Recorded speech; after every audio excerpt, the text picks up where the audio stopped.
Today we have a story in Virginia that's become a political storm. It centers on Jay Jones, the Democratic nominee for Attorney General.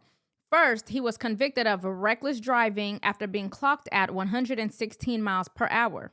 He avoided jail by doing 1,000 hours of community service, but half with the NAACP and half with his own PAC. That sparked outrage about political privilege. Then things escalated. Leaked 2022 text messages surfaced in which Jones fantasized about violence against a Republican official and invoked disturbing imagery.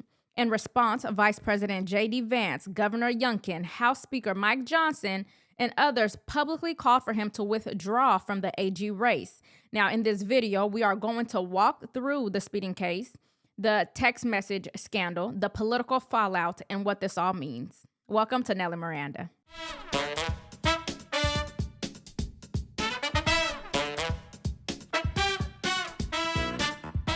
As always, please make sure you like and subscribe to support the channel and ring the bell to stay informed. Okay, so let's start at the beginning. On January 21st, 2022, state police say they pulled over Jay Jones traveling 116 miles per hour in a 70-mile zone on Interstate 64. That kind of speed is more than reckless. It is dangerous. Under Virginia law, that classifies as reckless driving, a Class 1 misdemeanor punishable by up to 1 year in jail. But instead of jail, Jones was allowed to pay fines and perform community service. In 2023, he completed 1,000 hours, 500 hours with the Virginia NAACP State Conference, and 500 hours with his own PAC Meet-Our Moment. That arrangement, especially the PAC portion, has been fiercely criticized as a conflict of interest and a giveaway to political insiders. Now, can you imagine being like, I'll complete my service hours at work. Thank you. Like, do you know how insane that sounds? But I digress. Jones has defended it by saying he accepted responsibility, he followed the court's conditions, and paid what was required. Basically, I already cut the check. What are y'all mad for? Meanwhile, his opponent, AG Jason Miyares, argues that community service for one's own PAC doesn't fulfill the legal requirement for public benefit service and opens the door to precisely the kind of privilege voters reject. Exactly. But then came the bombshell. Leaked messages from 2022 revealed that Jones, in correspondence with Republican delegate Kerry Corner, made statements about shooting then House Speaker Todd Gilbert, referencing 2 bullets to the head and lamenting political praise of Gilbert. Those messages also included references to Adolf Hitler and Pol Pot. So in response, Jones issued an apology saying the comments were aberrant. He takes full responsibility and he reached out to Gilbert and his family. He's apologizing because he got caught, not because he's truly apologetic. It's been 3 years. Get out of here. But the backlash has been swift and bipartisan. Many say the text crosses a threshold that no candidate or public official should cross. Messages between Democratic candidate for Attorney General Jay Jones and Delegate Kerry Corner from 2022 have surfaced. In these messages, Jones uses language that critics and lawmakers say would incite political violence against a colleague. At the time, Jones was speaking about then Virginia House Speaker of Delegates Todd Gilbert, saying, quote, "Put Gilbert in the crew with 2 of the worst people you know, and he receives both bullets every time," unquote. He has since apologized and is embarrassed for what he said. But tonight, only on 10, Republican opponent Attorney General Jason Miyares responds. He tells Wavy 10 he does not accept the apology. I thought the fact that he said what he said, in my opinion, is disqualifying, particularly in this era of political violence. My job as Attorney General is to stop violence. I can't imagine somebody running for this job that has openly advocated and fantasized about violence against a political opponent or their children. And so I found it and find it completely troubling. Later tonight on Wavy News 10 at 10 and 11, we have the full sit-down interview with Miyares. Enter J.D. Vance. On social media, Vance called the text evidence that Jones is a very deranged person and demanded that he drop out of the Virginia AG race. Vance's intervention indicates how serious this is. The vice president publicly weighing in on a down-ballot state campaign. Governor Glenn Youngkin and Speaker Mike Johnson also added their voices, calling Jones' text disqualifying and demanding withdrawal. Meanwhile, some Democrats, including gubernatorial candidate Abigail Spanberger, have condemned the text and expressed disgust, but have stopped short of demanding that he step aside entirely. Because a fellow Democrat being in power is clearly more important. The unstable pull the triggers, but they are inspired by the hate tolerated and encouraged by the leadership of the Democrat Party. Jay Jones, who's running for attorney general in Virginia, is being called to drop out of the race by a slew of Republican officials. Leaked text messages from 2022 show the Democrat calling for violence against former Republican Virginia House Speaker Todd Gilbert and his family. The text messages reveal Jones said he would rather shoot Gilbert over dictators Adolf Hitler and Pol Pot. Jones went on to say he believes Gilbert and his wife are, quote, breeding little fascists, and hoping his children would die. His Republican opponent, Attorney General Jason Miyares, slammed Jones in an open letter to all Virginians. Jay Jones wished for the violent death of a political opponent and then fantasized about that opponent's children dying. This conduct is disqualifying. Prior to this week, this race was about competing views on public safety. Now, it's about basic fitness for public office. Virginia Governor Glenn Youngkin responded saying, this violent, disgusting rhetoric targeted at an elected official and his children is beyond disqualifying. There's no gosh, I'm sorry here. He then called on his Democratic running mates to tell Jones to end his disgraced campaign. Abigail Spanberger, the Democratic candidate for governor, said she spoke to Jones about the text messages, but stopped short of calling for him to drop out of the race. Republican Lieutenant Governor Winsome Earl Sears blasted Abigail Spanberger for not calling Jay Jones to drop out of the race, suggesting that she too should drop out of the race for not condemning such wicked behavior. Watch. Jay Jones literally fantasized about killing a man and 2 children, and Abigail Spanberger still doesn't have the guts to tell him to drop out. But she didn't stop there. During a press conference Saturday night, Sears is now calling for Spanberger to leave the race. So it is not enough for Jay Jones to drop out of the race. Let me be clear. Spanberger's continuing support for Jay Jones is also disqualifying her for office. Let your rage fuel you. Remember, Abigail said, she and her party's irresponsible behavior have brought us to this point. Jones has apologized, saying he takes full responsibility for his comments and that he reached out to Gilbert to apologize to him and his family. Even if Jones dropped out of the race, he would still get votes, since ballots have been printed and early voting has already begun. A recent poll from Christopher Newport University shows Jones leading Miyares by 7 points. As voting continues through November 4th, the scandal could have a major impact on the election. Both Jones and Spanberger should drop out of the race. I am glad that Sears called out Jones regardless of being black, because sometimes we're dead wrong and we should be called out. But for those of you in Virginia who want to know a little bit more about Abigail Spanberger, here's what Governor Glenn Youngkin had to say about her. She is an extreme left liberal. She just is. And she presents herself packaged as a moderate because she hasn't said anything yet. And the minute she has to say things, people recognize who she is. Just like this most recent comment, where the first thing she's going to do on the job is undo my executive order to collaborate with the federal government in order to put bad guys behind bars. I mean, we have had a tremendous relationship with the Trump administration. We've arrested over 4,000 illegal immigrants in Virginia, members of MS-13, Tren de Aragua. I mean, folks that are doing terrible things. And the first thing that Abigail Spanberger wants to do is reverse my executive order. Right. This is who she is. And don't believe for a minute that she's moderate. She wants to get rid of right to work in Virginia and force everybody to join a union.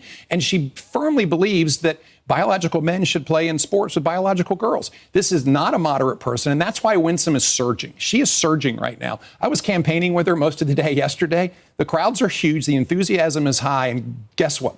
This race is going to be tight as all get out as we get down the stretch. Okay, so now we have 2 scandals converging: the reckless driving sentence that benefited his own political vehicle and the violent, offensive rhetoric in private text.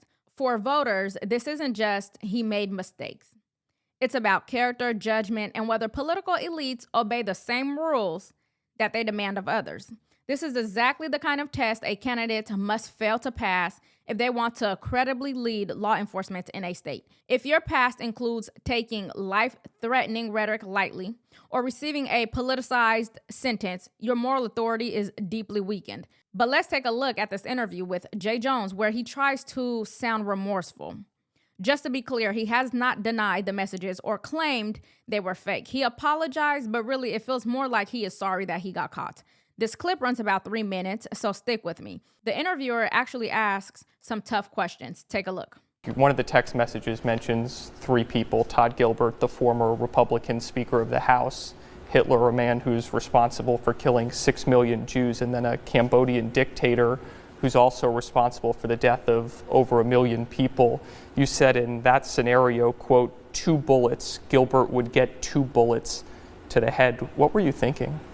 You know, Tyler, thank you for having me and for giving me the opportunity to apologize. And I sincerely and from the bottom of my heart want to express my remorse and my regret for what happened and what I said. That language has no place in our discourse, and I am so remorseful for what happened. I actually reached out to Speaker Gilbert this afternoon to apologize to him and to Jennifer and to their children, because I know that they are angry and furious, and they are well within all of their bounds to feel that way, because what I said was unacceptable, and I accept responsibility for that. And I want them to know, and I want the people of Virginia to know, that I am so deeply, deeply embarrassed, and that I understand the gravity of what I said, and I am so apologetic for it from the bottom of my heart. In this election, you're asking Virginians to vote for a man who compared his political opponents to mass murderers.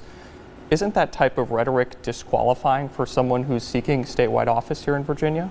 Well, the rhetoric has no place on our landscape, no place in our discourse, and again, for that, I am deeply, deeply sorry. I should have never done it. It's very embarrassing to me, and certainly I regret it. The National Review's article, which came out today, says after those text messages were sent to Carrie Coyner, you picked up the phone and called her. You said, according to the article, I'm quoting, Gilbert's wife could watch her own child die in her arms so that Gilbert might reconsider his political views. Did you say that? Bottom line is that the language is unacceptable. And again, I deeply, deeply, deeply wish that it hadn't happened. I have spent the entire day really regretting all of it. I certainly wish that it hadn't happened. And I'm sick to my stomach when I read those words. And certainly they're objectionable, they're abhorrent, they have no place in Virginia, no place in this country's discourse. And so, again, I am so deeply, deeply sorry. A lot of politics is about trust. I can think of nothing more horrific than a mother having to hold her dying child. How can Virginians trust a man who said something so horrific, so callously? Well, again, I am so deeply, deeply sorry for what I said. And I wish that it hadn't happened, and I would take it back if I could. And again, I know that Todd and Jennifer and their family are feeling all sorts of warranted feelings toward me, and that's why, again, why I reached out. And I want them to understand that I wish that I hadn't done it. I wish I hadn't said it.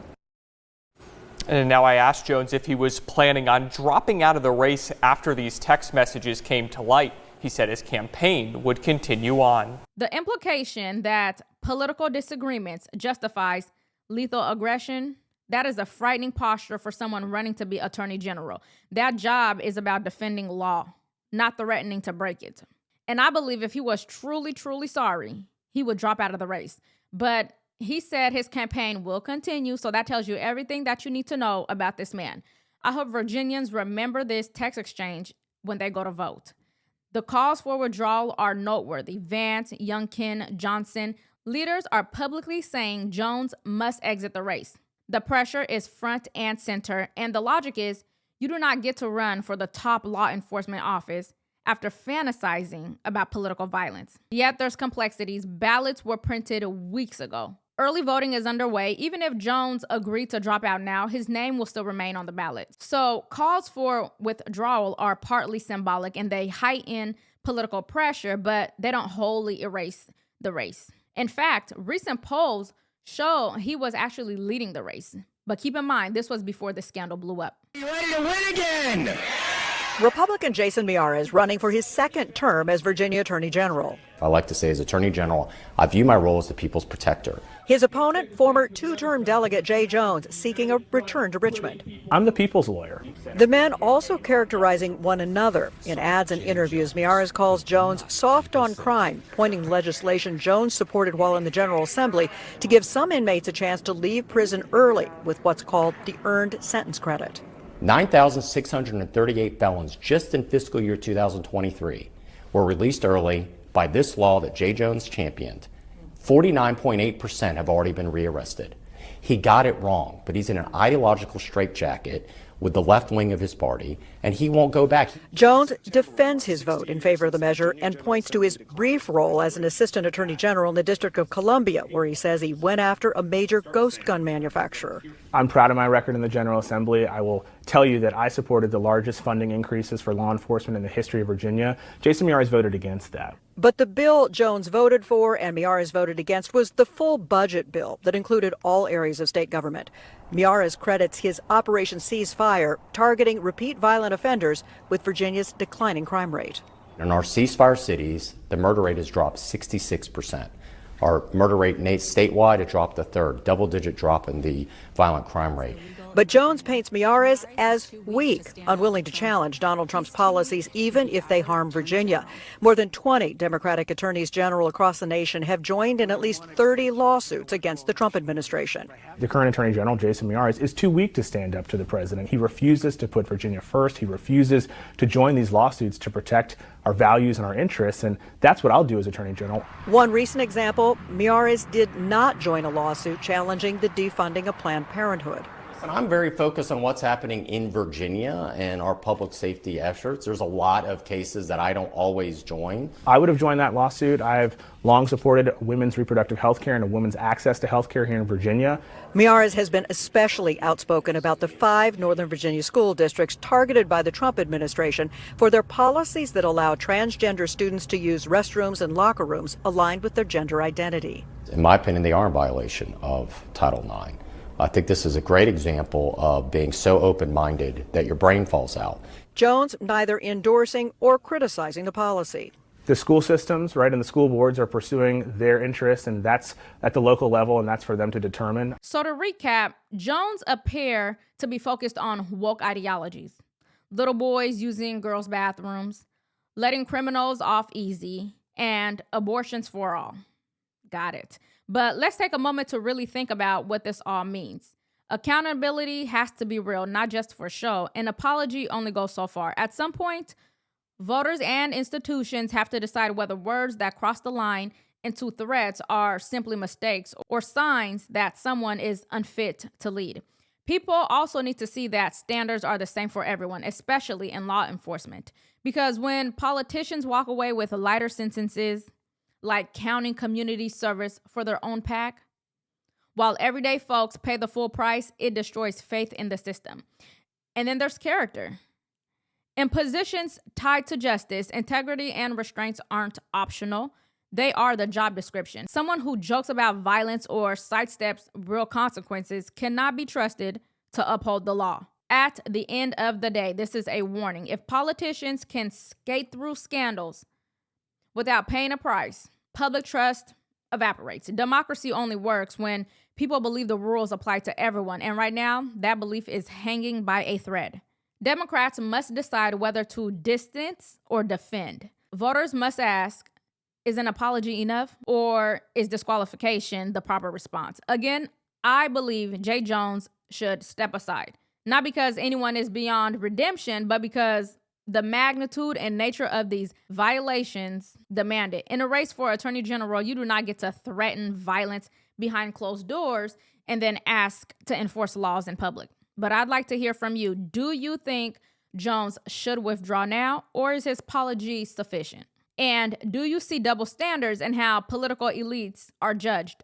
Let me know your thoughts in the comments. And as always, if honest commentary brings you value, please make sure you like and subscribe to support the channel and ring the little bell so you never miss an update. And by the way, Democrat District Attorney Fani Willis is set to take the stand on November 13th to finally answer questions about her own conduct in the case that she brought against President Trump and his allies. And if you missed my breakdown on that story yesterday, I'll link it right up here.